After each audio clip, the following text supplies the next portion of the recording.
Кыргызстандык таксист унаага унутулган 1 миллион рубль акчаны ээсине кайтарып берди. Россиянын Москва шаарында таксист болуп эмгектенген 27 жаштагы кыргыз жараны кардары унутуп калган 1 миллион сомду кайтарып берди. Бул тууралуу видео интернет тармагына жарыяланды.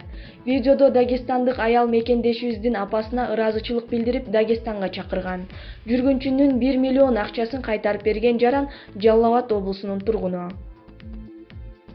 Булак факт чекит Кейджи.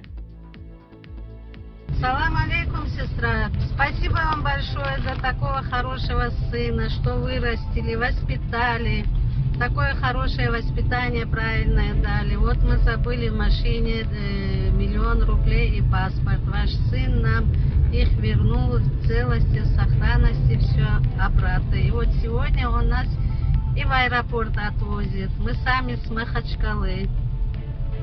Приезжайте в Спасибо гости, еще да? раз, приезжайте в гости. Все.